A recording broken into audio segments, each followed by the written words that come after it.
Hello views, welcome to Kalugumalai சமையல். இன்றைக்கி நம்ம பார்க்க போகிறது என்னதுன்னா பச்சைப்பயிறு தோசை எப்படி செய்கிறதுன்னு பார்க்க போகிறோம். வீடியோ பிடிச்சிருந்தா லைக் பண்ணுங்கள், ஷேர் பண்ணுங்கள், சப்ஸ்கிரைப் பண்ணுங்கள். வாங்க இப்போ வீடியோக்குள்ளே போகலாம்.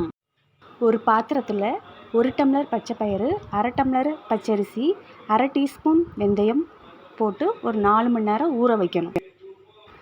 4 மணி நேரம் ஊறினதுக்கப்புறமா அந்த பச்சைப்பயிறு, அரிசி எல்லாத்தையும் ஒரு மிக்ஸி ஜாருக்கு மாற்றணும். மிக்ஸி ஜாருக்கு மாற்றினதுக்கப்புறமா சீரகம், பச்சை மிளகா, வெள்ளைப்பூடு எல்லாத்தையும் மிக்ஸி ஜாருக்கு மாற்றிடுங்க. மாற்றிட்டு அது கூட தேவையான அளவு கல்லுப்பு போட்டுட்டு 1/2 டம்ளர் தண்ணி ஊற்றி நல்லா அரைச்சிக்கோங்க.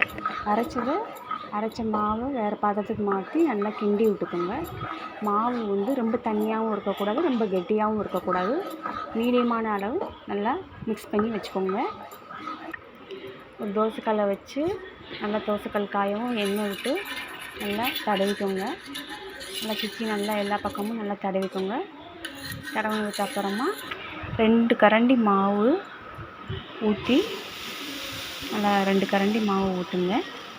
2 கரண்டி மாவு ஊற்றி நல்லா அப்படியே நல்லா சுற்றி விடுங்க. நல்லா சுற்றி விடுங்க. அப்படி ஃபுல்லாகவும் சுற்றி விட்டதுக்கப்புறமா நல்லா எண்ணெய் சுற்றிலும் நல்லா எண்ணெய் ஊற்றிக்கோங்க.